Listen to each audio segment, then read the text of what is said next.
사랑하는 자녀요. 영상을 시작하기 전에 당신이 이루고자 하시는 그 간절한 마음을 제가 알고 있습니다. 지금 이 순간 10초만 시간을 드릴게요. 당신의 마음속 깊은 소원을 댓글에 적어주세요.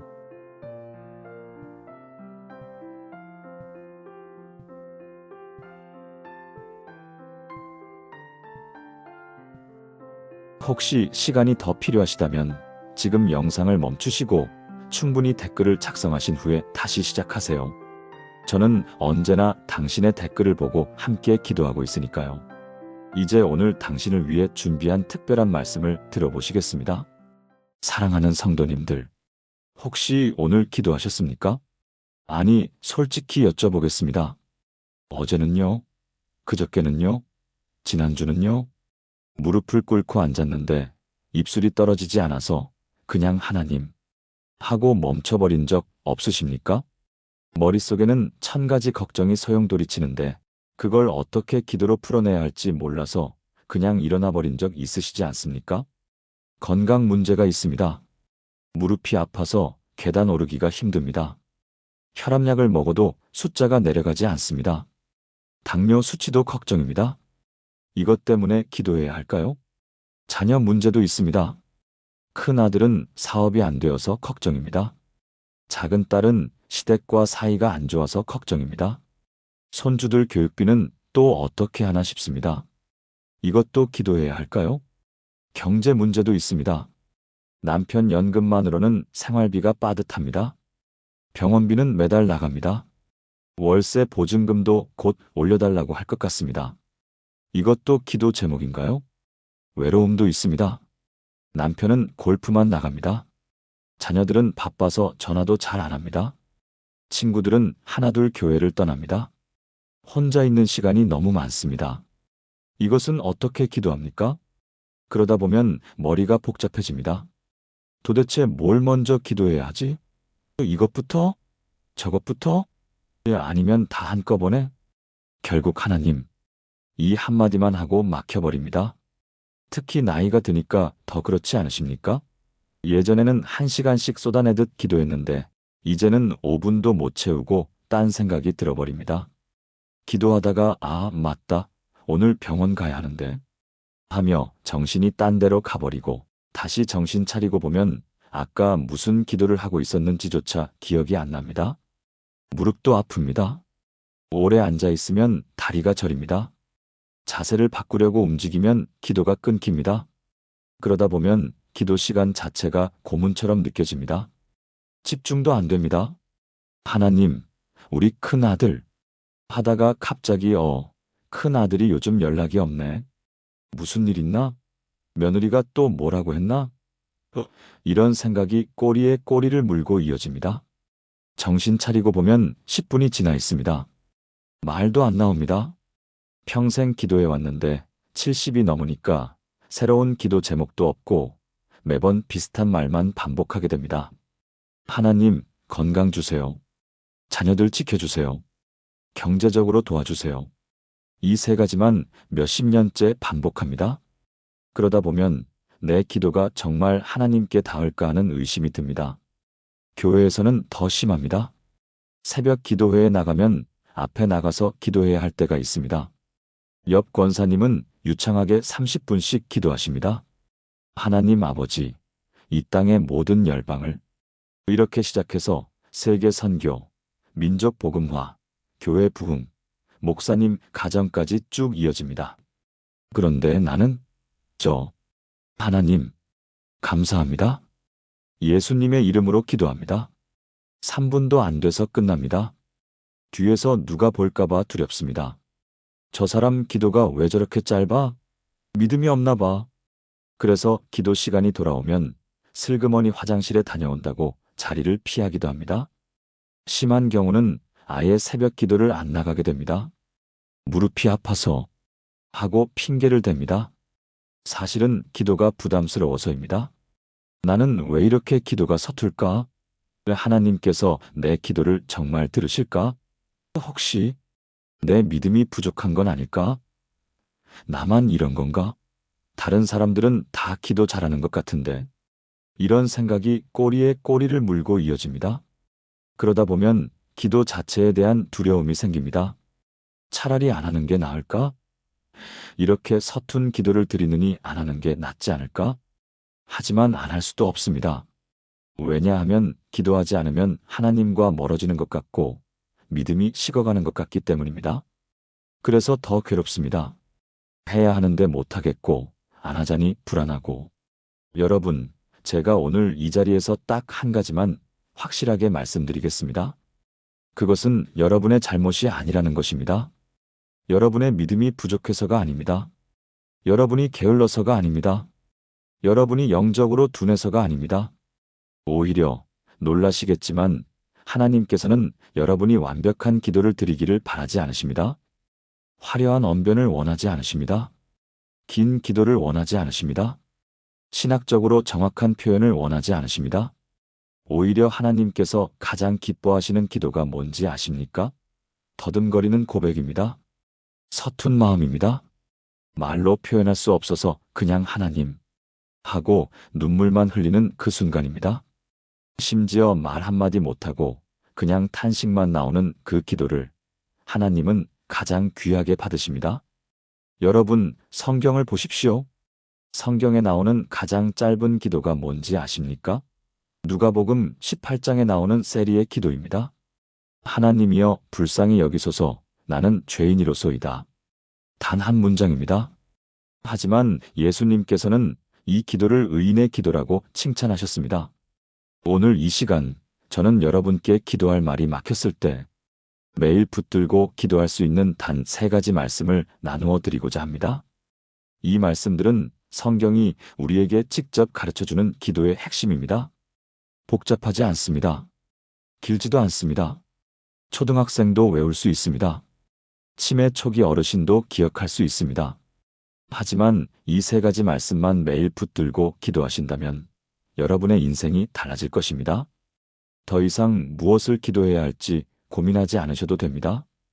복잡한 말로 기도하지 못해서 죄책감을 느끼지 않으셔도 됩니다. 기도 시간이 부담이 아니라 기쁨이 될 것입니다. 하나님과의 관계가 더욱 친밀해지고 기도 응답의 기쁨을 날마다 경험하시게 될 것입니다. 그 3가지 말씀이 뭐냐고요? 지금부터 하나씩 차근차근 풀어드리겠습니다. 각각의 말씀이 왜 중요한지, 어떻게 사용하는지, 실제로 어떤 변화가 일어나는지, 여러분과 같은 처지에 계신 분들의 실제 사례들과 함께 자세히 말씀드리겠습니다. 여러분의 기도 인생이 완전히 바뀌는 시간이 될 것입니다. 준비되셨습니까? 그럼 시작하겠습니다. 사랑하는 믿음의 가족 여러분. 여러분은 혹시 이런 생각 해보신 적 있으십니까? 내가 기도를 못하니까 하나님과 나 사이가 멀어지는 것 같아. 기도하지 않으면 하나님께서 나를 잊으실 것 같아. 이런 생각 때문에 밤잠을 설친 적 있으시지 않습니까? 여기 한 분이 계셨습니다.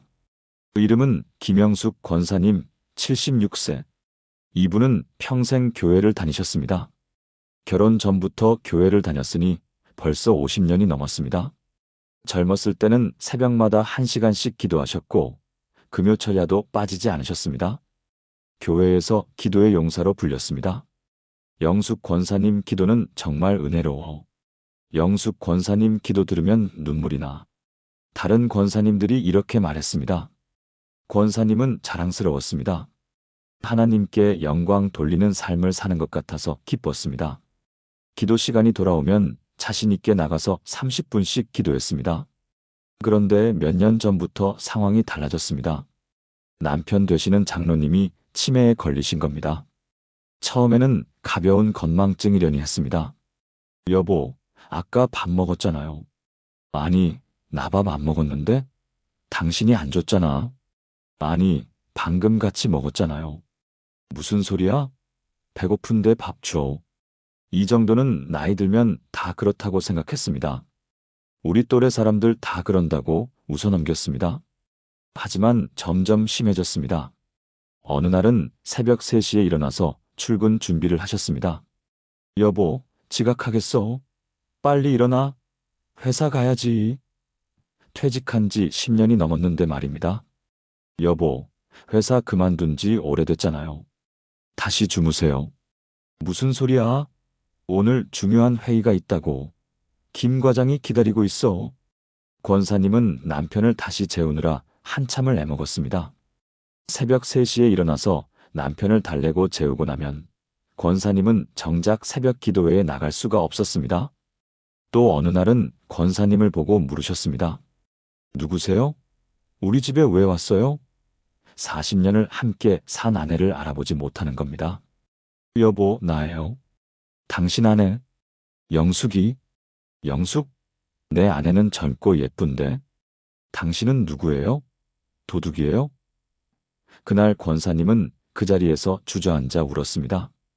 이게 무슨 일이야? 우리 남편이 나를 모른다고? 40년을 함께 살았는데. 병원에 갔더니 의사가 차갑게 말했습니다. 알츠하이머입니다. 중기로 접어들고 있습니다.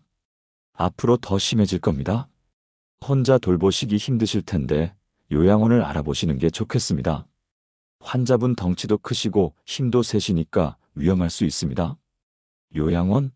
40년을 함께 산 남편을 요양원에 보낸다고? 권사님은 차마 그럴 수 없었습니다. 제가 집에서 돌보겠습니다. 괜찮습니다. 요양보호사라도 쓰세요. 혼자는 힘듭니다. 네, 알겠습니다. 하지만 요양보호사를 쓸 돈이 없었습니다. 남편 장로님은 퇴직금을 모두 교회에 헌금하셨습니다. 하나님께서 주신 것이니 하나님께 드립니다. 당시에는 정말 감동적이었습니다. 교회에서 큰 박수를 쳤습니다. 하지만 지금 와서 생각하니 그 돈이 있었으면 요양보호사를 쓸 수 있었을 텐데 하는 생각이 들었습니다. 아니야, 이런 생각하면 안 돼. 하나님께 드린 건데. 하나님께서 다 알아서 하실 거야. 권사님은 스스로를 다독이며 남편을 돌보기 시작했습니다. 하지만 생각보다 훨씬 힘들었습니다. 아침에 눈을 뜨면 남편을 씻겨야 했습니다. 70대 중반의 몸으로 180cm가 넘는 남편을 씻기는 것은 정말 힘든 일이었습니다. 여보, 샤워해야 해요. 일어나세요. 싫어. 나 안 씻어. 왜 자꾸 귀찮게 해? 남편은 고집을 부렸습니다. 때로는 권사님을 밀쳤습니다. 힘이 센 남자의 팔에 맞으면 권사님도 넘어졌습니다. 바닥에 넘어져서 일어나려고 하면 온몸이 아팠습니다. 원래도 무릎이 안 좋았는데 넘어지고 나면 더 아팠습니다. 이런 날이 올 줄 알았다면 좀 더 운동을 할 걸, 몸을 더 튼튼하게 만들 걸. 밥을 먹일 때도 마찬가지였습니다. 여보, 밥 드세요. 맛있는 미역국이에요. 당신이 좋아하는 거. 이게 뭐야? 이상한 거 주지 마. 나 이런 거 안 먹어. 그 밥이에요. 매일 먹던 밥. 싫어. 안 먹어. 입을 악 다물어버리는 남편에게 밥을 먹이려면 1시간이 넘게 걸렸습니다. 그나마 먹여도 뱉어버릴 때가 많았습니다. 가장 힘든 것은 밤이었습니다. 남편이 밤에 배회를 했습니다. 새벽 2시, 3시에 일어나서 집을 나가려고 했습니다. 나 집에 가야 해. 엄마가 기다려. 엄마가 밥 차려놨어. 여보, 여기가 우리 집이에요. 시어머님은 돌아가신 지 오래됐어요. 무슨 소리야? 엄마가 살아계셔. 나 지금 가야 해. 문을 잠가놨지만 남편은 문을 두드리고 소리를 질렀습니다. 문 열어. 왜 나를 가둬둬? 나 집에 가야 한다고. 이웃에서 민원이 들어올까봐 권사님은 남편을 진정시키느라 밤을 새웠습니다. 여보, 조용히 해요. 이웃분들 다 자요. 우리 조용히 기도하고 주무세요. 잠을 제대로 잘 수가 없었습니다. 하루 자고 하루 깨고, 이틀 자고 사흘 깨고, 이런 식으로 몇 달을 보냈습니다. 권사님의 몸도 망가졌습니다. 혈압이 올라갔습니다. 원래 130이던 혈압이 160까지 올랐습니다. 의사가 약을 늘렸습니다. 불면증이 생겼습니다. 남편이 잠들어도 권사님은 잠을 잘 수가 없었습니다. 혹시 일어나면 어떡하지? 혹시 또 나가려고 하면? 늘 긴장 상태였습니다. 식욕도 없었습니다. 밥을 먹어도 체하고 안 먹으면 속이 쓰리고 몸무게가 10kg 빠졌습니다. 거울을 보면 완전히 다른 사람이었습니다. 주름이 깊어졌고 머리는 하얗게 샜고 눈빛은 생기를 잃었습니다. 이게 나야? 이게 정말 나란 말이야? 자녀들은 말했습니다. 엄마, 이러다 엄마가 먼저 쓰러지겠어요. 요양원에 보내세요. 우리가 비용 보태드릴게요. 그래도 40년을 함께 산 사람인데 내가 어떻게. 엄마 건강이 더 중요해요. 아빠도 요양원에서 전문적인 케어를 받는 게 나아요. 엄마 혼자 감당할 수 있는 게 아니에요. 권사님은 고민했습니다. 정말 요양원에 보내야 하나? 하지만 마음이 편하지 않았습니다. 40년을 함께 살았는데 아플 때 곁에 있어주지 못하면 나중에 후회하지 않을까? 혹시 요양원에서 제대로 돌봐주지 않으면 어떡하지? 그런 상황에서 기도하고 싶었습니다. 정말 간절히 기도하고 싶었습니다. 하나님께 이 고통을 말씀드리고 싶었습니다. 하나님, 저 어떻게 해야 합니까? 하나님, 저 너무 힘듭니다. 하나님, 저 좀 도와주세요. 하지만 무릎을 꿇으면 눈물만 나고 입에서는 말이 나오지 않았습니다. 하나님, 이 한마디만 하면 목이 메어서 더 이상 아무 말도 할 수 없었습니다. 그냥 울기만 했습니다. 한참을 울다가 지쳐서 그냥 일어났습니다. 기도도 제대로 못하는 나는 뭐지? 젊었을 때는 1시간씩 기도했는데 이제는 5분도 못하네. 내 믿음이 이렇게 약했나? 하나님께서 나를 버리신 건가? 기도하지 못하는 자신을 보면서 권사님은 더욱 괴로워했습니다. 몸은 힘든데 기도는 안 되고 기도가 안 되니까 하나님께 죄책감이 들고 그렇게 몇 달을 보냈습니다. 새벽 기도회도 나가지 못했습니다. 금요철야도 나가지 못했습니다. 주일 예배만 겨우 나갔습니다. 교회 권사님들이 물었습니다. 영숙 권사님, 요즘 새벽 기도 안 나오시네요? 어디 편찮으세요? 네. 남편이 좀 요즘 상태가 안 좋아서. 아, 장로님 치매 걸리셨다면서요? 많이 힘드시죠? 기도할게요. 하지만 그 기도가 위로가 되지 않았습니다. 오히려 더 괴로웠습니다. 나는 평생 남의 기도 제목을 위해 기도해줬는데 이제는 내가 남의 기도를 받는 처지가 되었구나. 어느 날 새벽 권사님은 또 무릎을 꿇었습니다. 남편이 밤새 배회해서 아침까지 한숨도 못 잤습니다. 눈은 충혈되어 있고 몸은 천근만근 무겁고 정신은 몽롱했습니다. 기도라도 해야 하는데. 하지만 입이 떨어지지 않았습니다. 무슨 말을 해야 할지 정말 모르겠었습니다. 하나님, 또 이 한마디만 하고 막혔습니다. 하나님, 저는 정말 기도할 말이 없습니다. 제가 무엇을 어떻게 기도해야 할지 모르겠습니다. 남편을 요양원에 보내야 할지, 집에서 계속 돌봐야 할지, 제 건강도 걱정인데 남편도 걱정이고, 자녀들은 요양원에 보내래요. 하지만 제 마음은 그렇지 않고, 하나님, 저 정말 모르겠습니다. 그리고 그냥 울었습니다. 한참을 울다가 탁자 위에 놓인 성경책이 눈에 들어왔습니다. 며칠째 펼쳐보지 못한 성경책이었습니다. 먼지가 살짝 쌓여 있었습니다. 아, 나는 성경도 안 읽고 있었구나. 권사님은 성경을 집어들었습니다. 아무렇게나 펼쳤습니다. 로마서 8장이었습니다. 눈에 들어온 구절이 있었습니다. 26절이었습니다.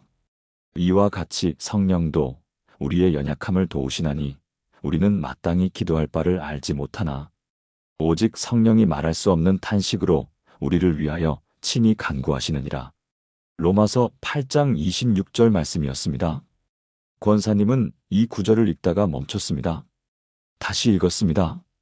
우리는 마땅히 기도할 바를 알지 못하나. 뭐라고? 우리는 마땅히 기도할 바를 알지 못한다? 이게 성경 말씀이야? 권사님은 놀랐습니다. 기도할 말을 모르는 것이 성경에 나와 있다니. 계속 읽었습니다. 오직 성령이 말할 수 없는 탄식으로 우리를 위하여 친히 간구하시느니라. 성령님께서 나를 위해 기도하신다고? 27절 또 읽었습니다. 마음을 살피시는 이가 성령의 생각을 아시나니 이는 성령이 하나님의 뜻대로 성도를 위하여 간구하심이니라. 로마서 8장 27절 말씀이었습니다. 권사님은 성경책을 무릎에 올려놓고 다시 울었습니다. 하지만 이번에는 다른 눈물이었습니다. 자책의 눈물이 아니었습니다. 위로의 눈물이었습니다. 아, 내가 기도하지 못해도 성령님께서 나를 위해 기도하고 계셨구나. 내가 말로 표현할 수 없는 이 고통을 성령님께서 하나님께 다 아뢰고 계셨구나. 나는 혼자가 아니었어. 내가 기도하지 못해도 성령님께서 쉬지 않고 나를 위해 기도하고 계셨어. 권사님은 그날 새벽 오랜만에 평안한 마음을 느꼈습니다. 더 이상 기도하지 못한다고 자책하지 않았습니다. 대신 이렇게 기도했습니다. 성령님, 제가 무엇을 기도해야 할지 모르겠습니다. 제 상황이 너무 복잡하고 제 마음도 복잡합니다. 하지만 성경 말씀대로 성령님께서 저를 위해 기도하고 계신다는 것을 믿습니다. 성령님께서 저보다 저를 더 잘 아시고 제게 무엇이 필요한지도 더 잘 아십니다. 성령님의 기도에 제 마음을 맡겨드립니다.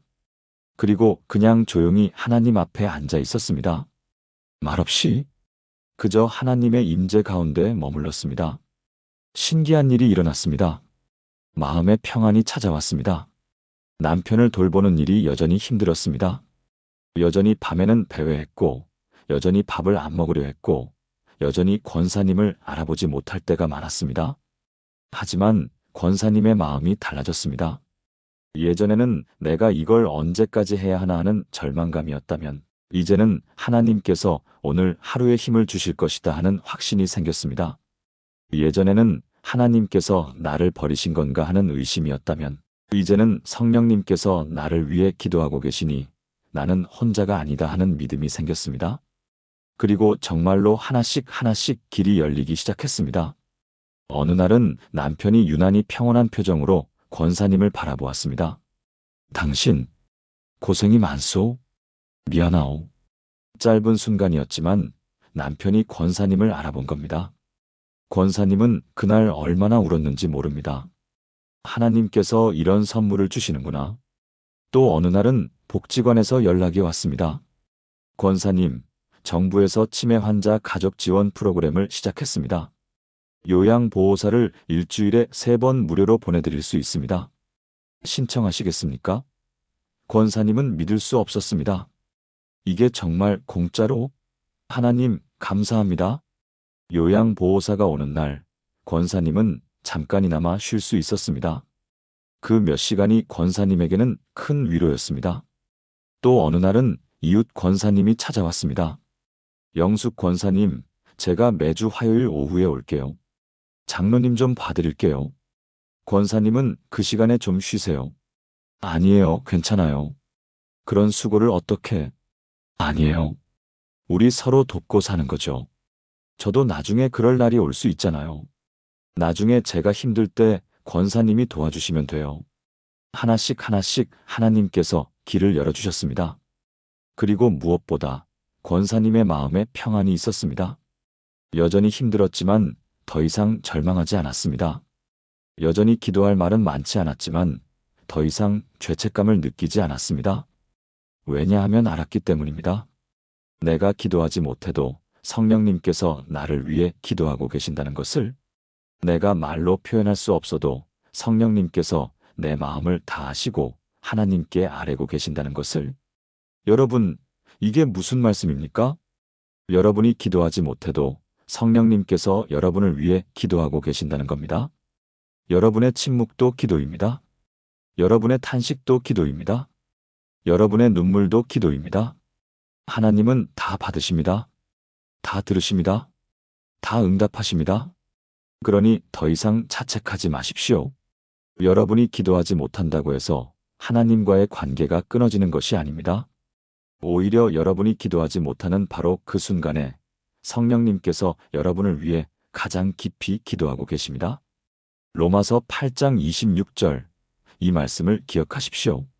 우리는 마땅히 기도할 바를 알지 못하나 오직 성령이 말할 수 없는 탄식으로 우리를 위하여 친히 간구하시느니라. 여러분은 혼자가 아닙니다. 여러분, 혹시 이런 생각 해보신 적 있으십니까? 내가 이렇게 기도해도 하나님께서 정말 들으실까? 나 같은 죄인의 기도를 하나님께서 받으실까? 특히 과거에 부끄러운 일이 있으신 분들은 더 그렇지 않으십니까? 여기 한 분이 계셨습니다. 이름은 박순자 집사님, 70세.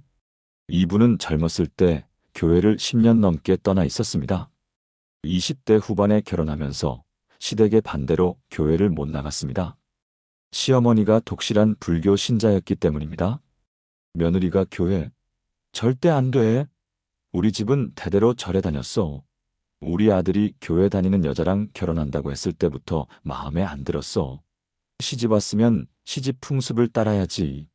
시어머니의 반대가 너무 심해서 집사님은 어쩔 수 없이 교회를 그만뒀습니다. 처음 1년은 그래도 집에서 혼자 성경을 읽고 기도했습니다. 시어머니 몰래 방에서 찬송가를 불렀습니다. 하지만 들키면 야단을 맞았습니다. 뭐 하는 거야? 그 이상한 노래 부르지 마. 우리 집에서 그런 거 하지 마. 점점 신앙이 식어갔습니다. 주일에 교회 가는 대신 시댁에서 제사를 지냈습니다. 명절에는 산에 가서 성묘를 했습니다. 그렇게 몇 년이 지나니 완전히 신앙에서 멀어졌습니다. 그리고 그 10년 동안 솔직히 신앙과는 거리가 먼 삶을 살았습니다. 자식이 생기지 않아서 고민이 많았습니다. 시어머니는 매일같이 구박했습니다. 아들 못 낳는 며느리는 쓸모가 없어. 우리 아들 혼자 늙으라고 데려왔어? 도대체 뭐 하는 거야? 집사님은 절망했습니다. 결혼한 지 3년이 되어도 아이가 생기지 않았습니다. 병원에 가봤지만 특별한 문제는 없다고 했습니다. 스트레스 때문일 수 있습니다. 마음 편히 가지세요. 하지만 시어머니의 구박 속에서 마음이 편할 리가 없었습니다. 그러다가 시어머니가 권했습니다. 절에 가서 기도해봐. 나도 그렇게 해서 아들을 낳았어. 우리 집 뒷산에 있는 절이 영험하다고 소문났어. 거기 가서 100일 기도 드려봐. 집사님은 망설였습니다. 나는 크리스천인데 절에 가다니? 하지만 시어머니의 상화가 너무 심했습니다. 그리고 솔직히 아이가 너무 갖고 싶었습니다. 한 번만 가보자. 집사님은 절에 다니기 시작했습니다. 부처님께 절하고 기도하고 불공을 드렸습니다. 108배를 했습니다. 새벽마다 일어나서 절에 갔습니다. 하지만 아이는 생기지 않았습니다. 그러자 이번에는 점을 보러 다녔습니다. 사주가 안 좋아요. 귀신이 붙어 있어요. 구술해야 해요. 무당을 찾아갔습니다. 구술했습니다. 돼지머리를 놓고 북을 치고 춤을 췄습니다. 부적도 받아서 집안 곳곳에 붙였습니다. 베개 밑에도 넣었습니다. 하지만 아이는 여전히 생기지 않았습니다. 그렇게 10년이 지났습니다. 그러다가 남편이 사업에 실패하고 집안이 풍비박산이 났습니다. 남편은 빚을 피해 도망갔습니다. 집사님은 혼자 남았습니다. 빚쟁이들이 매일 찾아왔습니다. 돈 갚아. 당신 남편 어디 갔어? 당신이라도 갚아. 집사님은 숨어 살았습니다. 친구 집, 친척 집을 전전하며 몸을 숨겼습니다. 그때 옛날 친구가 연락을 했습니다. 고등학교 때 친구였는데 지금은 집사님으로 열심히 신앙생활을 하고 있었습니다. 순자야, 지금 어떻게 지내니? 소문 듣고 너무 걱정돼서. 어디 있어? 내가 갈게. 집사님은 그 친구에게 모든 것을 털어놓고 울었습니다. 친구는 말했습니다. 순자야, 이제 하나님 앞으로 돌아와.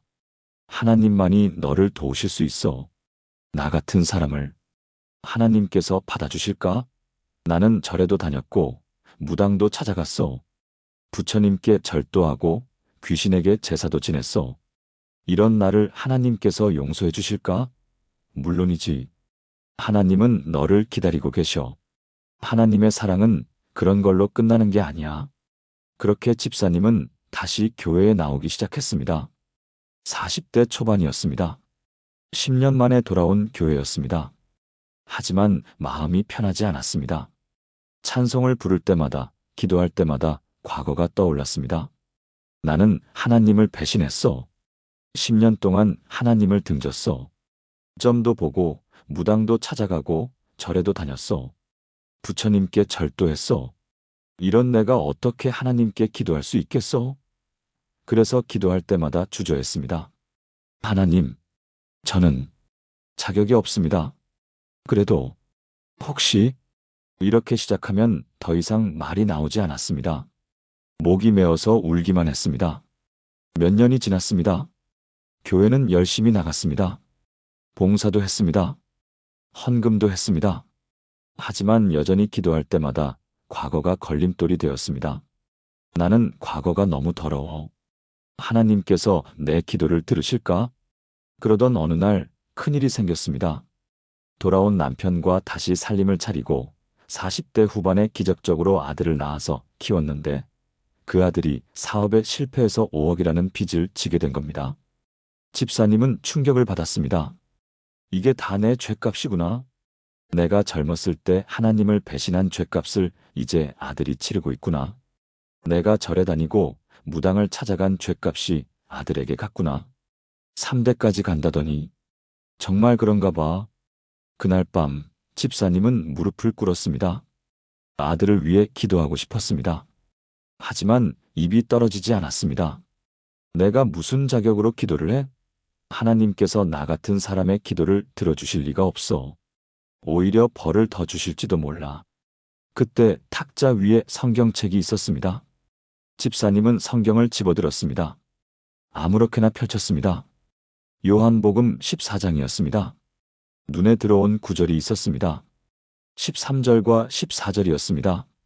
너희가 내 이름으로 무엇을 구하든지 내가 행하리라. 이는 아버지로 하여금 아들로 말미암아 영광을 받으시게 하려 함이라. 내 이름으로 무엇이든지 내게 구하면 내가 행하리라. 요한복음 14장 13절부터 14절 말씀이었습니다.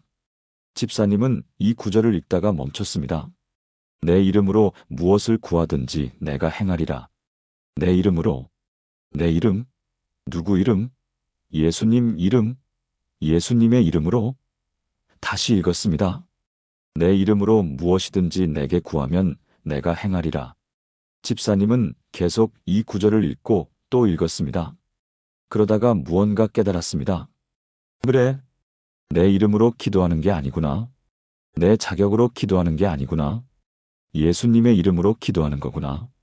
예수님의 자격으로 하나님 앞에 나아가는 거구나. 집사님은 그 순간 눈물이 쏟아졌습니다. 내 의로움이 아니라 예수님의 의로움으로.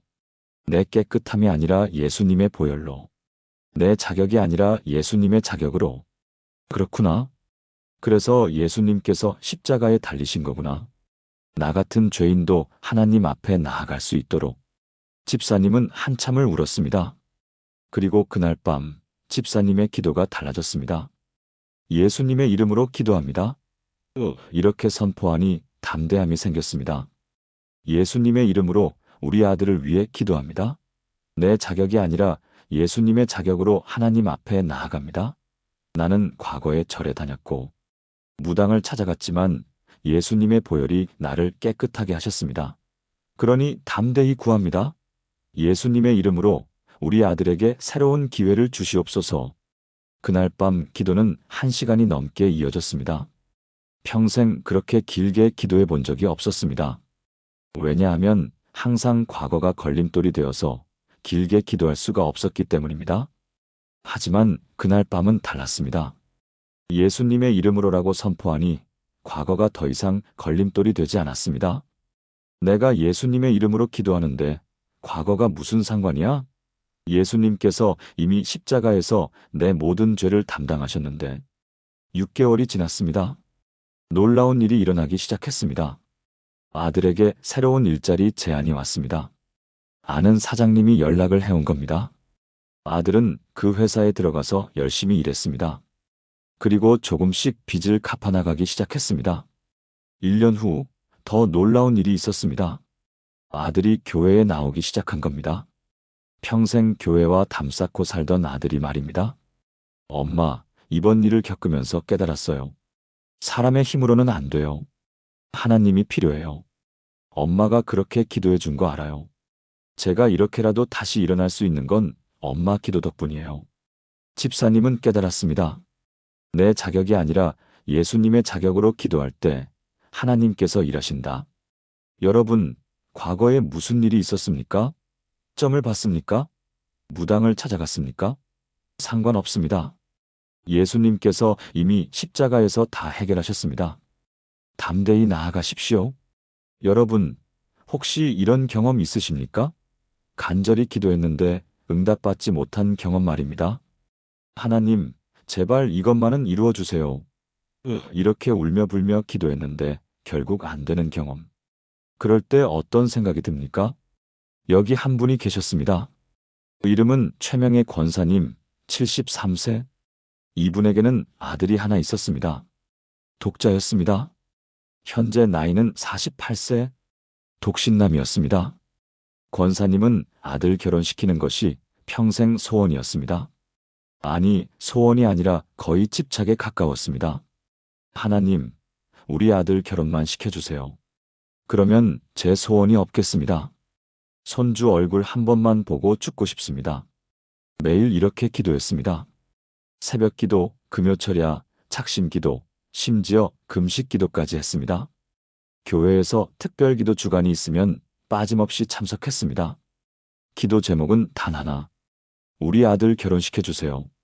주변에 괜찮은 여자만 보이면 아들에게 소개시켜 주려고 했습니다. 교회 집사님 딸, 친척 조카, 이웃집 딸, 심지어 마트에서 우연히 만난 여자까지. 아들아, 저기 저 여자 어때? 얼굴도 괜찮고 말하는 것 보니까 착한 것 같은데? 엄마, 제발 그만 좀 해요. 창피하게. 뭐가 창피해? 엄마가 널 위해서 그러는 거잖아. 나 혼자 사는 게 편해요. 결혼 생각 없어요. 뭔 소리니? 사람이 혼자 사는 게 좋겠니? 어서 결혼해서 자식 낳고 살아야지. 하지만 아들은 결혼할 생각이 전혀 없었습니다. 아들은 대기업 과장으로 일하고 있었습니다. 일이 바빴습니다. 주말에도 출근할 때가 많았습니다. 엄마, 저는 일이 좋아요. 결혼하면 신경 쓸 게 많잖아요. 지금이 좋아요. 권사님은 답답했습니다. 도대체 왜 저럴까? 나이가 벌써 40대 후반인데. 곧 50이야. 주변 친구들은 다 손주를 보고 있었습니다. 아니, 손주를 넘어서 이제 손주 결혼 이야기까지 나왔습니다. 우리 큰 손주가 올해 결혼해. 벌써 30이 됐네. 우리 손주는 둘째까지 낳았어. 증손주 보니까 기분이 묘해. 권사님은 그런 이야기를 들을 때마다 가슴이 답답했습니다. 나는 언제 손주를 보나. 아들은 결혼할 생각도 없는데. 그러던 어느 날 드디어 기회가 왔습니다. 교회 집사님이 소개팅을 주선해 준 겁니다. 권사님, 제 조카딸이 있는데 아주 착해요. 나이도 40대 초반이고 대학교 선생님이에요. 독실한 크리스천이고 얼굴도 예뻐요. 한번 만나보실래요? 권사님은 너무 기뻤습니다. 드디어 하나님께서 내 기도를 들으셨구나. 3년 동안 매일 기도했는데 드디어 소개팅이 성사되었습니다. 권사님은 며칠 전부터 잠을 설쳤습니다. 이번에는 꼭 성사되게 해주세요. 하나님, 제발요. 아들은 마지못해 나갔습니다. 엄마, 이번이 정말 마지막이에요. 이번에도 안 맞으면 이제 정말 그만하세요. 제발요. 알았어. 일단 만나나 봐. 좋은 분이시래. 소개팅 당일 권사님은 교회에 가서 기도했습니다. 하나님, 오늘 잘 되게 해주세요. 제발요. 이번만큼은요. 그런데 만나고 일주일 후 아들이 말했습니다. 엄마, 저 사람은 아닌 것 같아요. 뭐가 아니니? 착하고 예쁘고 직업도 좋고 믿음도 좋고 다 좋던데. 엄마가 결혼하는 게 아니잖아요. 제 마음에 안 와요. 그럼 내 마음에 오는 사람이 대체 누군데? 넌 누구를 만나도 안 맞는다고 하잖아. 모르겠어요. 어차피 결혼 생각 없으니까요. 권사님은 실망했습니다. 하지만 포기하지 않았습니다. 또 다른 소개팅을 주선했습니다. 이번에는 친척 소개였습니다. 사촌 동생의 친구 딸이었습니다. 이번 사람은 정말 괜찮대. 성격도 온화하고 요리도 잘하고 아이들도 좋아한대. 하지만 또 안 됐습니다. 엄마, 이 사람도 아니에요. 그 다음도 안 됐습니다. 그 다음도, 그 다음도. 그렇게 3년 동안 무려 12번의 소개팅을 했습니다. 교회 집사님 딸, 친척 조카, 이웃 딸, 학창시절 친구 딸, 직장 동료 여동생. 가능한 모든 사람을 동원했습니다. 하지만 단 한 번도 성사되지 않았습니다. 아들은 이제 짜증을 냈습니다. 엄마, 이제 정말 그만하세요. 제발, 저 결혼 안 할 거예요. 왜 제 인생을 엄마 마음대로 하려고 해요? 엄마가 너를 위해서 그러는 거잖아. 위해서요? 이게 저를 위한 거예요? 저는 지금도 행복해요. 권사님은 지쳤습니다. 하나님, 도대체 왜입니까? 제가 뭘 잘못했습니까? 왜 제 기도를 안 들어주십니까? 평생 교회 섬기며 살았는데 아들 하나 결혼 못 시키나요? 그러던 어느 날 새벽 기도회에서 목사님이 설교했습니다. 주제는 하나님의 뜻대로 기도하라였습니다. 마태복음 6장 10절 말씀이었습니다. 뜻이 하늘에서 이루어진 것 같이 땅에서도 이루어지이다. 목사님은 말씀하셨습니다. 성도 여러분, 우리는 우리의 뜻대로 기도합니다. 하지만 하나님께서는 우리에게 하나님의 뜻대로 기도하라고 가르치십니다. 왜냐하면 하나님의 뜻은 항상 우리에게 가장 좋은 것이기 때문입니다. 우리는 짧은 눈으로 지금만 보지만 하나님께서는 영혼을 보십니다. 권사님은 그 설교를 들으면서 마음이 찔렸습니다. 내가 그동안 내 뜻대로만 기도한 건 아닐까? 아들 결혼시키는 것이 정말 하나님의 뜻일까? 혹시 하나님께는 더 좋은 계획이 있는 건 아닐까? 그날부터 권사님의 기도가 달라졌습니다. 하나님, 아들 결혼을 간절히 원합니다. 손주 얼굴을 보고 싶습니다. 이것은 제 진심입니다. 하지만 하나님의 뜻이 이루어지기를 더욱 원합니다. 하나님께서 아들에게 가장 좋은 길을 예비하셨다는 것을 믿습니다. 제 뜻보다 하나님의 뜻이 이루어지게 하소서. 신기하게도 이렇게 기도하고 나니 마음이 평안해졌습니다. 아들 결혼에 집착하지 않게 되었습니다. 소개팅도 그만두었습니다. 하나님께 맡기자. 하나님께서 알아서 하시겠지. 그냥 아들이 건강하고 행복하면 그것으로 족하다고 생각하게 되었습니다. 1년이 지났습니다. 그런데 어느 날 아들이 여자친구를 데리고 왔습니다. 엄마, 소개할 사람이 있어요. 권사님은 깜짝 놀랐습니다. 알고 보니 아들이 1년 전부터 사귀고 있던 여자친구가 있었던 겁니다. 회사 동료였습니다. 엄마가 소개팅 시키려고 하니까 말 못했어요. 엄마한테 말하면 또 이것저것 간섭하실 것 같아서요. 근데 이제는 결혼하고 싶어서 소개하려고요. 권사님은 기뻤습니다. 드디어 하나님께서 들어주셨구나. 그런데 아들이 말을 이었습니다. 엄마, 근데 이 사람은 이혼녀예요. 그리고 초등학교 3학년 딸이 하나 있어요. 권사님은 멈칫했습니다. 이혼녀? 애까지 있는 사람을? 그 순간 머릿속이 하얘졌습니다. 내가 그렇게 많은 좋은 사람들을 소개했는데 미혼의 대학 선생님의 크리스천에 왜 하필 이혼녀를? 게다가 애까지 있어? 솔직히 처음에는 당황했습니다. 아니, 당황을 넘어서 화가 났습니다. 하나님, 이게 무슨... 하지만 그 여자를 만나보니 생각이 달라졌습니다. 정말 착하고 신실한 사람이었습니다. 어머니, 죄송합니다. 제가 이혼 경력이 있어서 아들분께 부담이 될까봐 걱정이 많았습니다. 하지만 정말 진심으로 사랑합니다. 아들분은 제 인생에서 만난 가장 좋은 분이세요. 말도 조리 있게 잘했고 예의도 바르고 무엇보다 아이를 정말 사랑하는 게 보였습니다.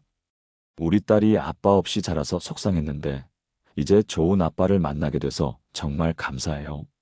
그리고 무엇보다 아들이 정말 행복해 보였습니다. 평생 처음 보는 아들의 표정이었습니다. 눈빛이 살아있었습니다. 말할 때 자신감이 넘쳤습니다. 웃을 때 진심으로 행복해 보였습니다. 여자친구를 바라보는 아들의 눈빛이 너무나 따뜻했습니다. 권사님은 그 모습을 보면서 생각했습니다. 이 사람이 내 아들을 이렇게 변화시켰구나. 내가 소개한 그 많은 여자들은 아들을 이렇게 만들지 못했는데. 권사님은 기도했습니다. 하나님, 이것이 하나님의 뜻입니까? 마음에 평안이 왔습니다. 그래, 하나님께서 준비하신 사람이구나. 하지만 주변 반응은 달랐습니다. 결혼 소식을 듣고 교회 권사님들이 수군거렸습니다. 이혼녀와 결혼한다며? 애까지 있는 사람이라며? 명예 권사님이 얼마나 속상하실까? 그래도 참 안 됐다. 평생 아들 결혼시키려고 기도했는데. 권사님은 처음에는 신경이 쓰였습니다. 사람들이 나를 어떻게 볼까? 불쌍하게 볼까? 아들을 제대로 못 키웠다고 생각할까? 하지만 곧 마음을 고쳐먹었습니다. 하나님께서 준비하신 사람인데 무슨 상관이야? 사람들 눈치 볼 필요 없어. 결혼식이 올랐습니다. 그런데 더 놀라운 일이 있었습니다. 며느리의 딸, 그러니까 외손녀가 된 그 아이가 권사님을 할머니라고 부르며 따랐습니다. 9살 된 예쁜 아이였습니다. 할머니, 제가 그림 그렸어요. 할머니 드릴게요. 아이는 권사님 얼굴을 그린 그림을 건넸습니다. 서툴지만 정성이 가득한 그림이었습니다. 할머니, 오늘 학교에서 칭찬받았어요. 선생님이 제 글짓기가 제일 좋다고 했어요. 할머니, 저 할머니 좋아요. 우리 엄마가 그러는데 할머니가 천사래요. 권사님은 그 아이를 보면서 깨달았습니다. 아, 하나님께서는 나에게 손주를 주시려고 이렇게 계획하셨구나. 내가 원했던 것보다 훨씬 더 빨리 손주를 주셨구나. 만약 아들이 미혼 여성과 결혼했다면 결혼하고 임신하고 출산하고 손주를 보려면 최소 2년은 걸렸을 겁니다. 게다가 갓난아기라 제대로 놀아줄 수도 없었을 겁니다. 하지만 지금은 결혼하자마자 9살짜리 손녀가 생겼습니다. 말도 통하고 함께 놀 수도 있고 대화도 할 수 있는 손녀였습니다. 1년 후 며느리가 둘째를 낳았습니다. 이번에는 아들이었습니다. 권사님은 손주 둘을 돌보며 행복한 시간을 보냈습니다. 9살 손녀는 권사님을 정말 따랐습니다. 할머니, 학교 끝나고 할머니 집에 가도 돼요? 할머니, 이번 주말에 같이 교회 가요. 그리고 무엇보다 이 모든 과정을 통해 권사님의 신앙이 깊어졌습니다. 하나님의 뜻은 정말로 우리에게 가장 좋은 것이구나. 우리는 짧은 눈으로 지금만 보지만 하나님께서는 영혼을 보시는구나. 권사님은 고백합니다. 제가 원했던 대로 되지 않아서 처음에는 정말 섭섭했어요. 3년 동안 12번이나 소개팅을 시켰는데 다 실패했잖아요. 그때는 하나님께서 제 기도를 안 들으시는 줄 알았어요. 속상해서 밤에 울기도 했어요. 하지만 지금 돌아보니 하나님의 뜻이 훨씬 더 좋았어요. 여러분, 우리의 뜻보다 하나님의 뜻이 항상 더 좋습니다. 우리가 원하는 것을 구하십시오. 간절히 구하십시오. 하지만 동시에 하나님의 뜻이 이루어지기를 원합니다라고 기도하십시오. 그러면 하나님께서 여러분이 상상했던 것보다 훨씬 더 좋은 것을 주실 것입니다. 여러분, 기도가 어렵습니까? 무엇을 어떻게 기도해야 할지 모르겠습니까?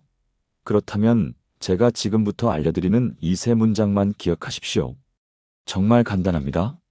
초등학생도 외울 수 있습니다. 치매 초기 어르신도 기억할 수 있습니다. 예수님의 이름으로 오늘 하루를 구합니다. 예수님의 이름으로 필요한 모든 것을 구합니다. 예수님의 이름으로 하나님의 뜻이 이루어지기를 구합니다. 이게 끝입니다. 복잡하지 않습니다. 길지도 않습니다. 하지만 이 세 문장 속에는 우리가 지금까지 배운 모든 진리가 담겨 있습니다. 여기 한 분이 계셨습니다. 이름은 이영자 집사님, 68세. 이분은 5년 전에 남편을 하늘나라로 먼저 보내드렸습니다. 암이었습니다. 위암 사기. 투병 기간은 2년. 그 2년 동안 집사님은 남편을 정성껏 돌봤습니다. 수술도 했습니다. 항암 치료도 했습니다. 방사선 치료도 했습니다. 할 수 있는 건 다 했습니다. 병원비만 몇 천만 원이 들어갔습니다. 집도 팔았습니다. 적금도 다 깼습니다. 하지만 결국 하늘나라로 먼저 보내드려야 했습니다. 남편이 떠나고 나서 집사님의 삶은 무너졌습니다. 40년을 함께 산 사람이었습니다. 아침에 눈을 뜨면 옆에 있던 사람. 여보, 일어났어? 밥 차려놨어. 밥을 먹을 때 마주보고 앉아서 같이 먹던 사람. 오늘 반찬 맛있네. 당신 요리 솜씨가 늘었어. 텔레비전을 보면서 같이 웃고 떠들던 사람. 저 사람 연기 잘하네. 우리 젊었을 때 생각나네. 그 사람이 이제 없습니다. 집은 텅 비어 있었습니다. 아침에 눈을 뜨면 혼자였습니다. 밥을 차려놓으면 혼자 먹었습니다. 텔레비전을 켜놓아도 혼자 봤습니다. 외로웠습니다. 너무 외로웠습니다. 자녀들은 모두 외국에 살고 있었습니다. 큰 아들은 미국 LA, 작은 딸은 캐나다 토론토. 아들은 의사, 딸은 변호사. 다들 잘 살고 있었습니다. 1년에 한 번 정도 연락이 왔습니다. 엄마, 잘 지내세요? 저희는 잘 있어요. 바빠서 한국 못 가요. 죄송해요. 그래, 너희들 잘 지내면 됐다. 엄마는 괜찮아. 사실 외롭다는 말을 하고 싶었습니다. 아빠 없이 혼자 지내는 게 너무 힘들다고 말하고 싶었습니다. 하지만 차마 그 말을 할 수 없었습니다. 자녀들도 자기 생활이 바쁠 텐데 엄마 걱정까지 시키고 싶지 않았습니다. 집사님은 혼자 작은 월세방에서 기초연금으로 살아가고 계셨습니다. 남편이 남겨준 유산이 좀 있었지만 대부분 치료비로 나갔습니다. 남은 돈으로 월세 보증금을 내고 매달 연금으로 생활비를 충당했습니다. 넉넉하지는 않지만 그래도 먹고 살만했습니다. 문제는 외로움이었습니다. 하루가 너무 길었습니다. 아침에 눈을 뜨면 하루가 두려웠습니다. 오늘 하루를 어떻게 보내지? 교회에 나가는 것 외에는 특별히 할 일이 없었습니다. 주일 예배, 수요 예배, 새벽 기도. 이것만이 집사님의 일과였습니다.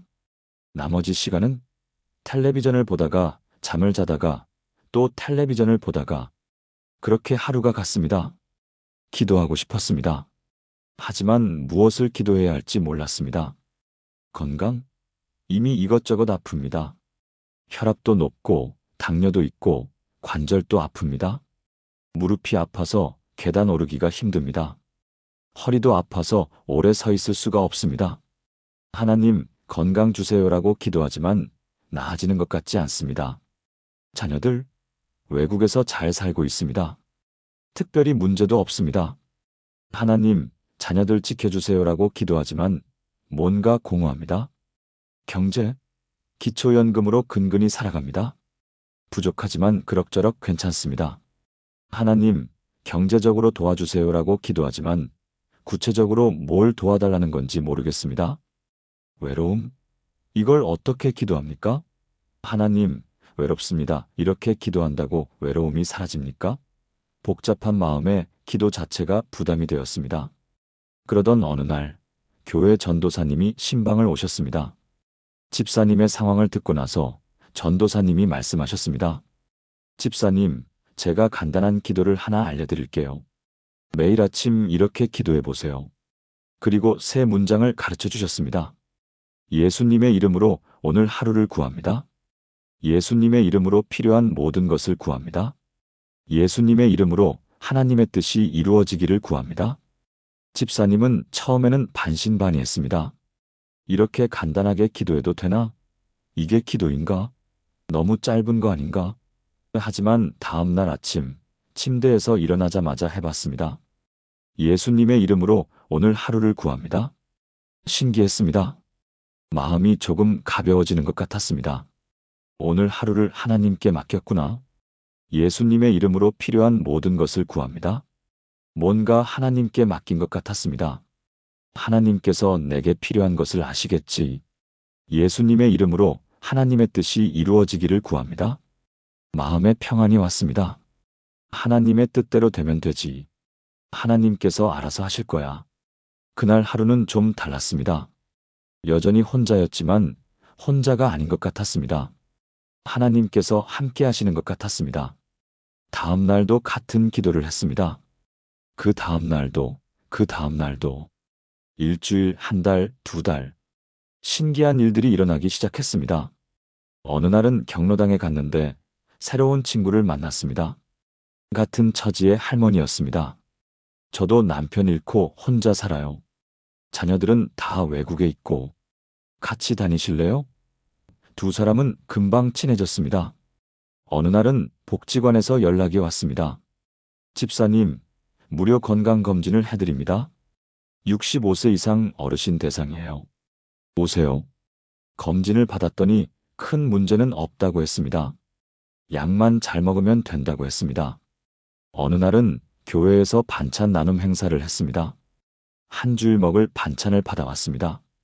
김치, 멸치볶음, 콩자반, 시금치나물. 혼자 먹기엔 너무 많았지만 냉장고에 넣어두고 조금씩 먹으니 좋았습니다. 하나씩 하나씩 작은 기적들이 일어났습니다. 그런데 가장 큰 변화는 마음이었습니다. 외롭지 않았습니다. 혼자 있어도 하나님께서 함께 하시는 것을 느낄 수 있었습니다. 매일 아침 2세 문장으로 기도하면서 하루가 기대되기 시작했습니다. 오늘은 하나님께서 무엇을 보여주실까? 오늘은 어떤 은혜를 경험하게 될까? 지금 집사님은 2세 문장 기도를 주변 어르신들에게 가르쳐주고 있습니다. 경로당에 가면 할머니들에게 알려줍니다. 할머니, 이렇게 기도해 보세요. 정말 좋아요. 그리고 많은 할머니들이 이 기도로 위로를 받고 있습니다. 심지어 교회에 안 다니던 할머니 한 분은 이 기도를 하다가 교회에 나오기 시작했습니다. 이 기도를 하니까 마음이 평안해져요. 이 예수님이 누구예요? 저도 교회 다녀도 될까요? 여러분, 보십시오. 단 3문장입니다. 하지만 이 3문장이 한 사람의 인생을 바꾸었습니다. 외로움을 평안으로 바꾸었습니다. 두려움을 기대로 바꾸었습니다. 절망을 소망으로 바꾸었습니다. 여러분도 오늘부터 이 3문장으로 기도해 보십시오. 아침에 눈을 뜨자마자 침대에 누워서도 좋습니다. 복잡하게 생각하지 마십시오. 완벽하게 하려고 하지 마십시오. 그냥 이 3문장만 반복하십시오. 그러면 여러분의 인생이 달라질 것입니다. 여러분, 이 3문장 기도는 모든 상황에 적용할 수 있습니다. 병원에 갈 때, 자녀를 만날 때, 장을 보러 갈 때, 잠자리에 들 때, 언제 어디서나 이 기도를 드릴 수 있습니다. 여기 한 분이 계셨습니다. 이름은 김정순 권사님, 74세. 이분은 당뇨병으로 10년 넘게 고생하고 계셨습니다. 약을 먹어도 혈당이 잘 조절되지 않았습니다. 공복 혈당이 150, 식후 혈당은 200이 넘을 때가 많았습니다. 의사는 약을 계속 늘렸습니다. 그러다가 몇 달 전부터 이상한 증상이 나타났습니다. 시력이 나빠지기 시작했습니다. 처음에는 나이 들어서 그런가 보다 했습니다. 돋보기를 바꿨습니다. 하지만 돋보기를 바꿔도 잘 안 보였습니다. 글씨가 흐릿하게 보였습니다. 사물이 이중으로 보일 때도 있었습니다. 병원에 갔더니 안과 의사가 심각한 표정으로 말했습니다. 권사님, 당뇨 망막병증입니다. 당뇨 합병증이에요. 이미 꽤 진행되었습니다. 레이저 치료를 받으셔야 해요. 치료하면 나아요? 글쎄요. 더 나빠지는 걸 막는 거죠. 최악의 경우 실명할 수도 있습니다. 실명? 권사님은 그 말을 듣는 순간 온몸이 얼어붙는 것 같았습니다. 내가 눈이 멀면 어떻게 하지? 혼자 사는데 앞을 못 보면 어떻게 살지? 집으로 돌아오는 내내 머릿속이 복잡했습니다. 밤마다 이런 생각에 잠을 이룰 수 없었습니다. 실명하면 밥도 못 해먹겠지. 화장실도 혼자 못 가겠지. 자녀들한테 짐이 되겠지. 생각할수록 두려웠습니다. 기도하고 싶었지만 두려움이 너무 커서 제대로 기도할 수가 없었습니다. 그러던 중에 교회에서 3문장 기도를 배웠습니다. 권사님은 이 기도를 상황에 맞게 적용하기 시작했습니다. 병원에 갈 때마다 버스를 타고 가면서 이렇게 기도했습니다. 예수님의 이름으로 오늘 진료를 구합니다. 예수님의 이름으로 의사 선생님의 손길에 지혜를 구합니다. 예수님의 이름으로 하나님의 뜻이 이루어지기를 구합니다. 치료받기 전 대기실에 앉아서 기다릴 때도 이렇게 기도했습니다. 예수님의 이름으로 이 치료를 구합니다. 예수님의 이름으로 부작용 없이 잘 치료되기를 구합니다. 예수님의 이름으로 하나님의 뜻대로 되기를 구합니다. 레이저 치료를 받을 때는 긴장되고 무서웠습니다. 눈에 레이저를 쏜다는 게 상상만 해도 무서웠습니다. 하지만 치료 직전에도 이렇게 기도했습니다. 예수님의 이름으로 의사 선생님의 손을 인도해 주세요. 예수님의 이름으로 안전한 치료를 구합니다. 예수님의 이름으로 하나님의 뜻이 이루어지기를 구합니다. 검사 결과를 기다릴 때도 마찬가지였습니다. 결과가 나오기까지 일주일이 걸렸습니다. 그 일주일 동안 권사님은 불안했습니다. 하지만 매일 아침 이렇게 기도했습니다. 예수님의 이름으로 좋은 결과를 구합니다. 예수님의 이름으로 평안한 마음을 구합니다. 예수님의 이름으로 하나님의 뜻을 받아들이기를 구합니다. 신기한 일이 일어났습니다. 우선 마음이 평안해졌습니다. 검사를 받으러 갈 때마다 불안했는데 이제는 평안했습니다. 예수님의 이름으로 기도했으니까 하나님께서 다 아시고 계시겠지. 결과를 기다리는 동안에도 밤에 잠을 잘 수 있었습니다. 그리고 6개월 후 정기 검진을 받았습니다. 의사가 놀란 표정으로 말했습니다. 권사님, 망막 상태가 많이 좋아졌네요. 이 정도면 실명 걱정은 안 하셔도 될 것 같습니다. 계속 관리만 잘하시면 됩니다. 정말요? 어떻게 좋아졌어요? 글쎄요. 레이저 치료가 잘 된 것도 있고 혈당 관리를 잘하신 것 같네요. 계속 이렇게 관리하세요. 권사님은 눈물을 흘렸습니다. 하나님, 감사합니다. 하지만 권사님이 더 감사한 것은 따로 있었습니다. 이 과정을 통해 기도하는 법을 배웠다는 것입니다. 이제는 병원에 갈 때만이 아니라 모든 상황에서 이렇게 기도할 수 있게 되었습니다. 장을 보러 갈 때도 이렇게 기도했습니다. 예수님의 이름으로 오늘 장보기를 구합니다. 예수님의 이름으로 좋은 식재료를 구합니다. 예수님의 이름으로 하나님의 뜻대로 살기를 구합니다. 마트에 가서 장을 보는 것도 이제는 기도 시간이 되었습니다. 자녀에게 전화할 때도 이렇게 기도했습니다. 예수님의 이름으로 우리 아들을 구합니다. 예수님의 이름으로 아들에게 필요한 것을 구합니다.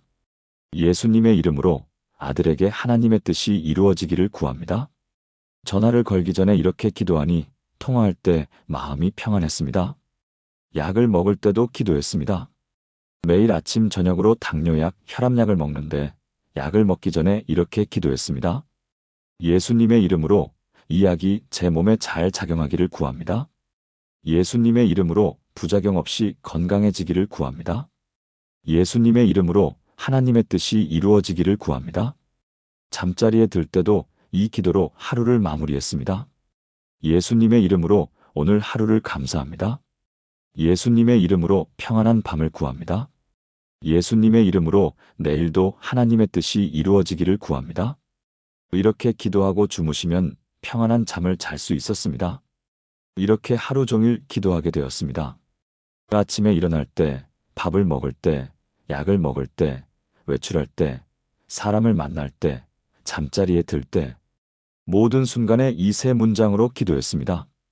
데살로니가전서 5장 17절에 쉬지 말고 기도하라고 했는데 이제 그 말씀의 의미를 알게 되었습니다. 쉬지 않고 기도한다는 것은 하루 24시간 무릎 꿇고 있는 것이 아니라 모든 순간에 하나님과 대화하는 것이었습니다. 권사님은 이렇게 고백합니다. 예전에는 기도 시간이 따로 있었어요. 새벽에 30분, 저녁에 30분. 그 시간에만 기도했죠.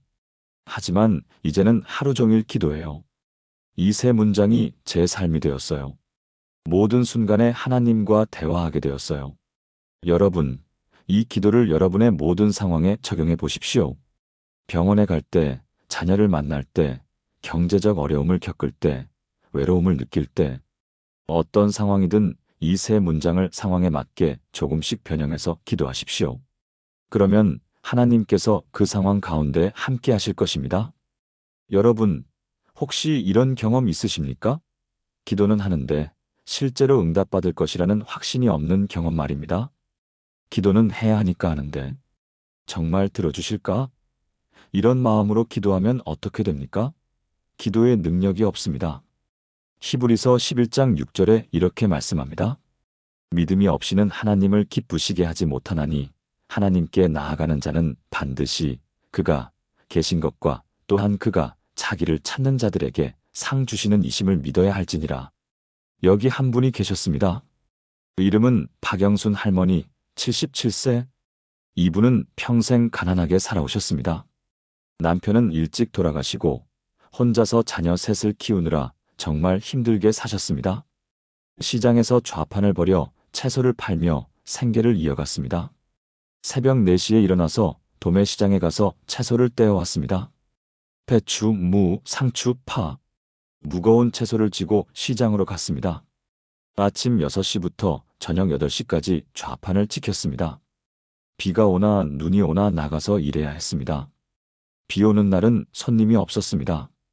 하지만 나가서 앉아 있어야 했습니다.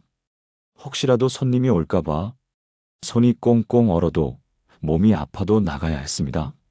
안 나가면 돈이 없었습니다. 그렇게 자녀들을 대학까지 보냈습니다. 큰아들, 큰딸, 작은아들, 셋 다 대학을 졸업했습니다. 할머니는 자랑스러웠습니다. 내가 이렇게 고생한 보람이 있네. 하지만 자녀들은 모두 외국으로 이민을 가버렸습니다. 엄마, 한국에서는 못 살겠어요. 미국 가서 살게요. 큰아들이 먼저 갔습니다. 엄마, 저는 호주로 갈게요. 거기가 살기 좋대요. 큰딸도 떠났습니다. 엄마, 저는 캐나다로 갈게요. 작은 아들까지. 할머니는 혼자 남았습니다. 엄마도 같이 가요. 자녀들이 권했습니다. 하지만 할머니는 거절했습니다. 나는 여기서 살았으니 여기서 죽어야지. 너희들 잘 살아라. 사실은 자녀들에게 짐이 되기 싫었습니다. 외국에 가서 말도 못하는데 자녀들 뒷바라지나 하면서 살고 싶지 않았습니다. 이제는 작은 월세방에서 기초생활수급비로 근근히 살아가고 계십니다. 한 달에 받는 돈이 50만 원 정도. 월세 20만 원 내고 나면 30만 원. 그 돈으로 밥 사 먹고 전기세 내고 병원비 내고. 넉넉하지 않습니다. 건강도 좋지 않습니다. 무릎 관절이 안 좋아서 걷기가 힘듭니다. 평생 무거운 것을 들고 다니다 보니 무릎이 망가졌습니다. 의사는 인공관절 수술을 권했지만 수술비가 없어서 못하고 있습니다. 귀도 잘 안 들립니다. 보청기를 사야 하는데 비싸서 못 삽니다. 이것저것 안 아픈 데가 없습니다. 객관적으로 보면 감사할 것이 별로 없어 보입니다. 가난합니다. 혼자 삽니다. 아픕니다. 자녀들은 멀리 있습니다. 하지만 이 할머니를 만나면 깜짝 놀랍니다. 왜냐하면 할머니는 늘 감사하며 살기 때문입니다. 목사님, 저는 감사할 것이 너무 많아요. 할머니가 웃으며 말했습니다. 할머니, 무엇이 그렇게 감사하십니까? 오늘 아침에도 눈을 떴잖아요. 어제 밤에 죽을 수도 있었는데 오늘도 살아있으니 감사하죠.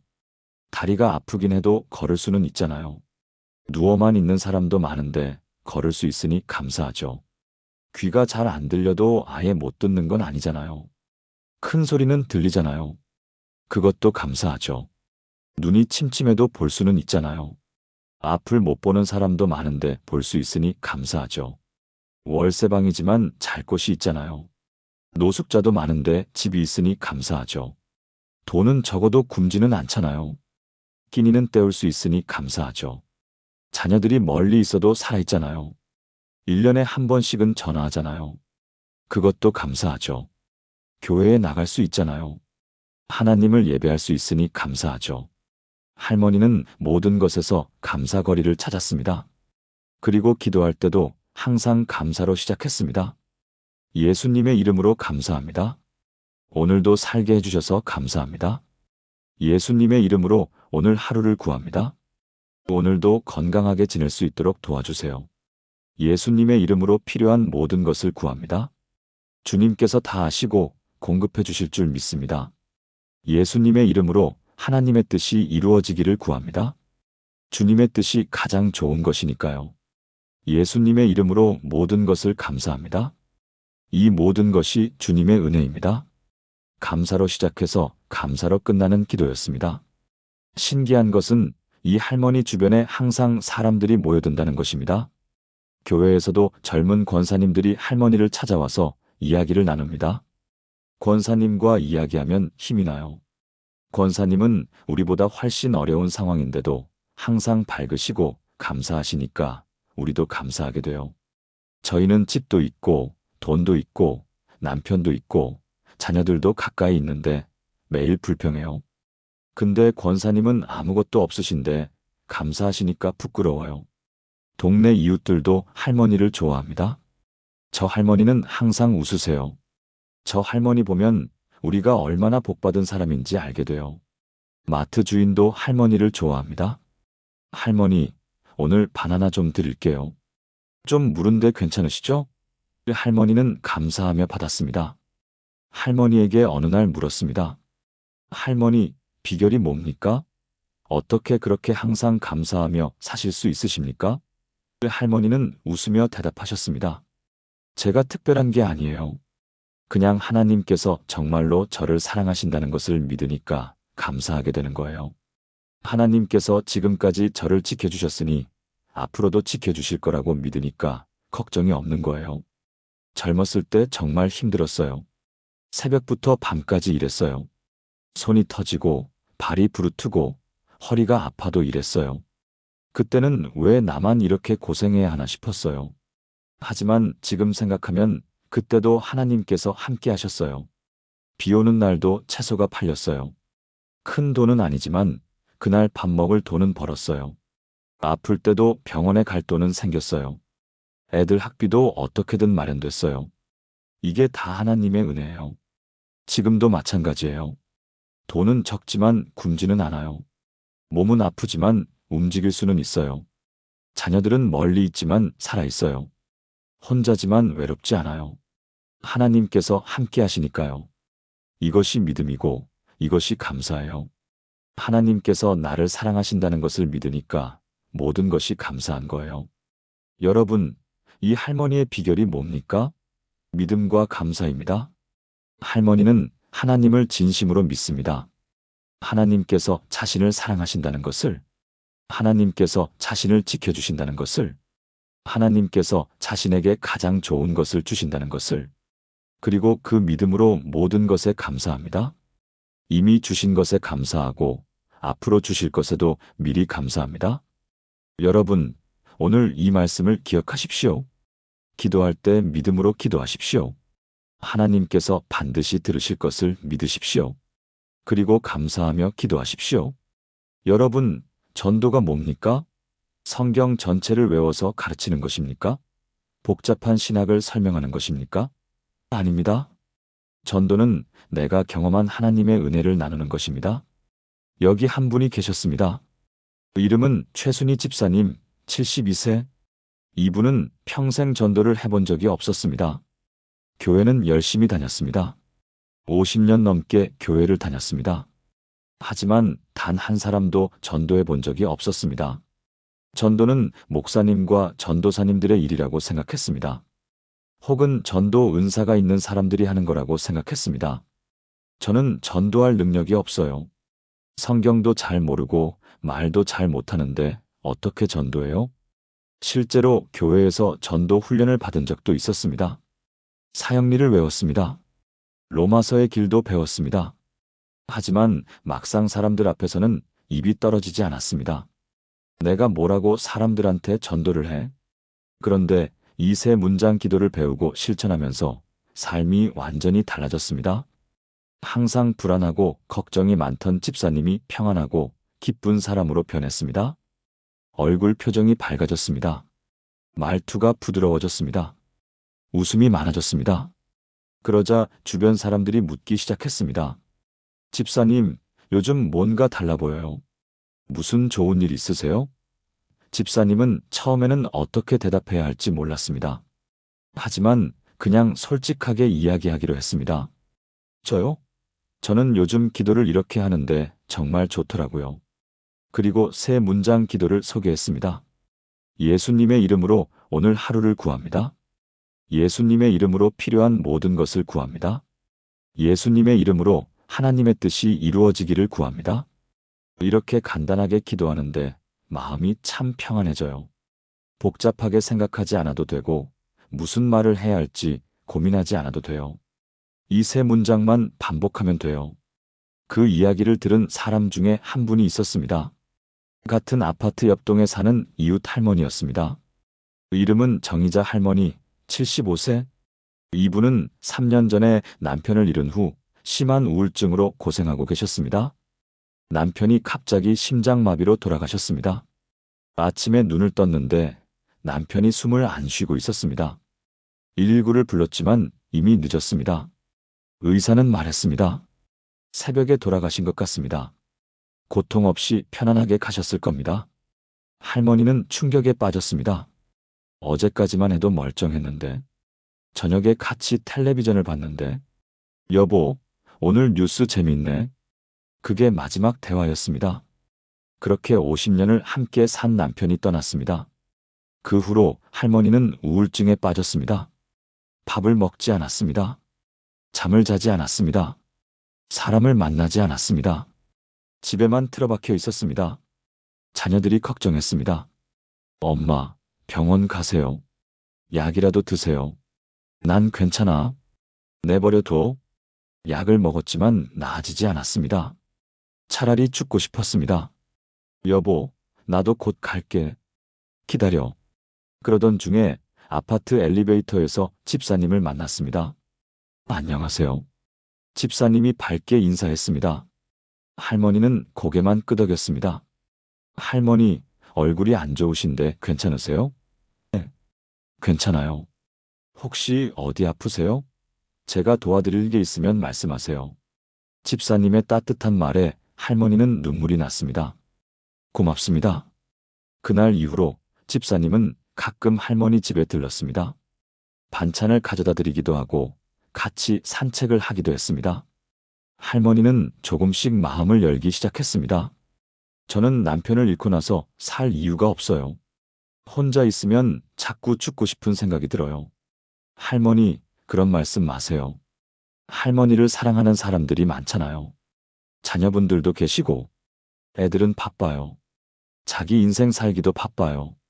엄마한테 신경 쓸 여유가 없어요. 집사님은 조심스럽게 말했습니다. 할머니, 제가 요즘 하는 기도가 있는데 한번 해보실래요? 정말 마음이 편해져요. 기도요? 저는 교회 안 다니는데요. 괜찮아요.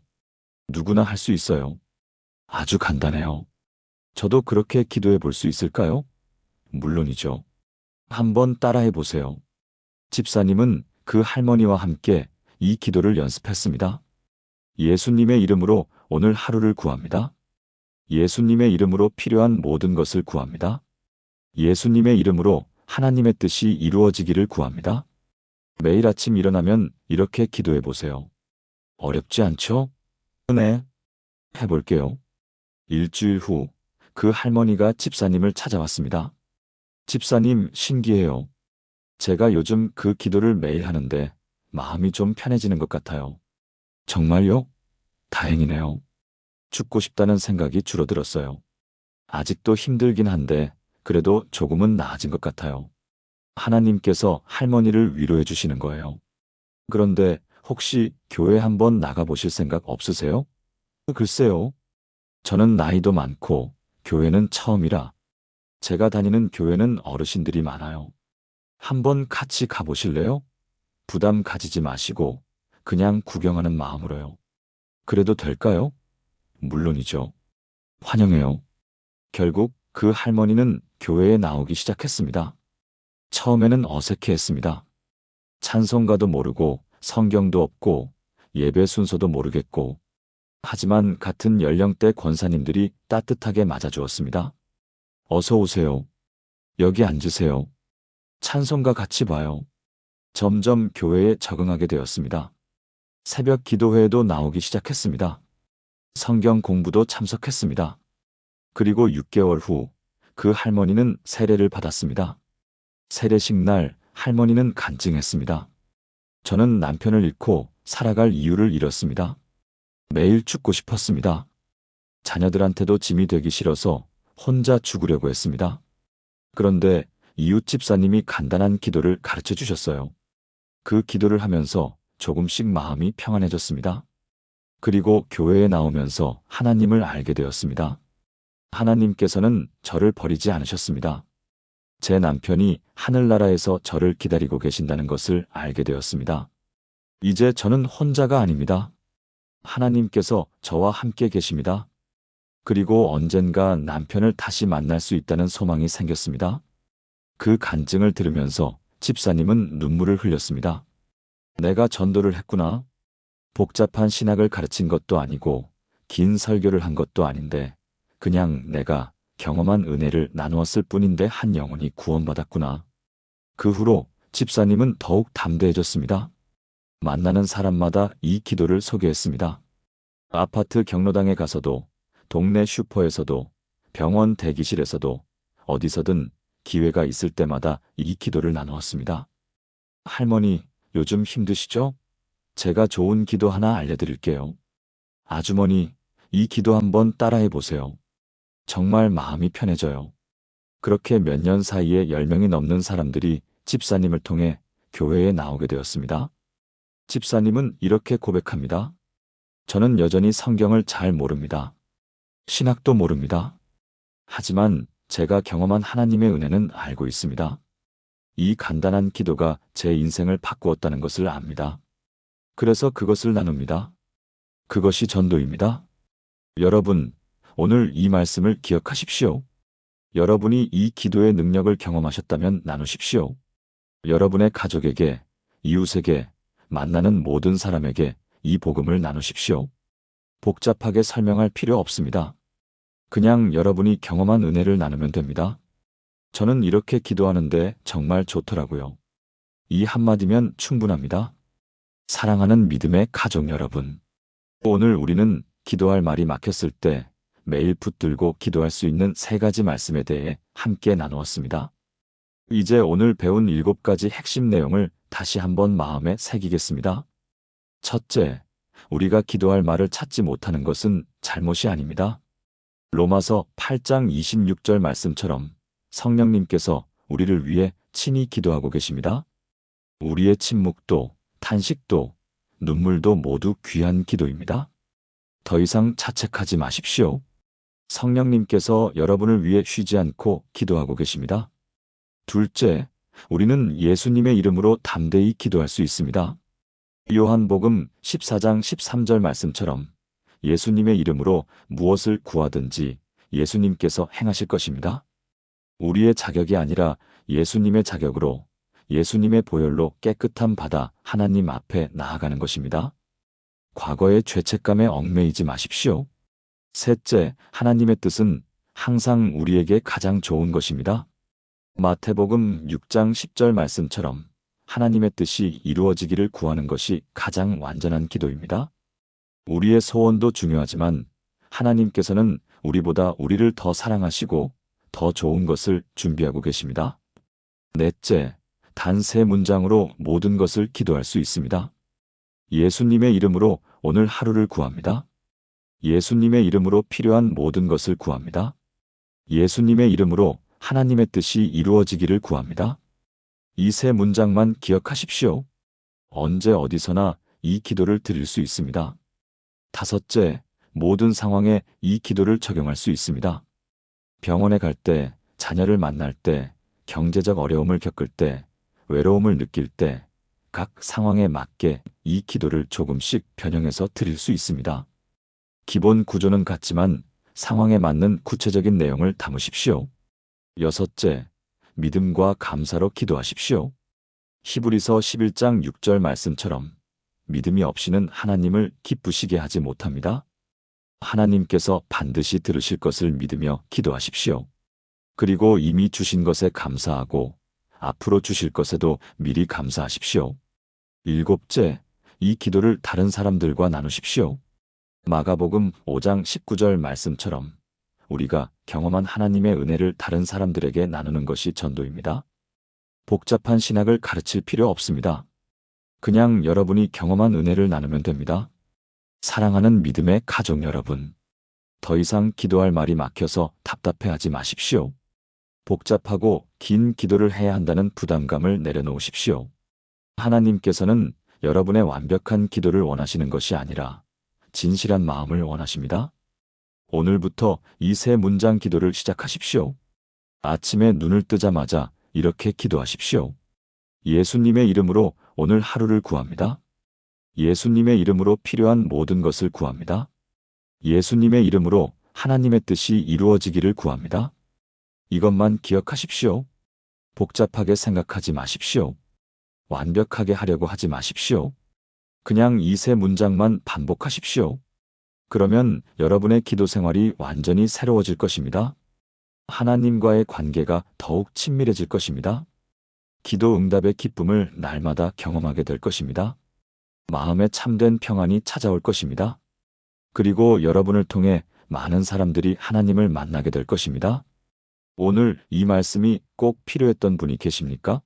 지금 마음에 떠오르는 사람의 이름이 있으십니까? 댓글로 남겨주십시오. 함께 중보기도 하겠습니다. 여러분의 모든 기도가 하나님께 상달되어 풍성한 응답을 받으시기를 주님의 이름으로 축복합니다. 하나님께서는 여러분을 잊지 않으셨습니다. 오늘도, 내일도 영원히 여러분과 함께 하십니다. 주님의 평안이 여러분의 가정에 임하시길 축복합니다. 아멘.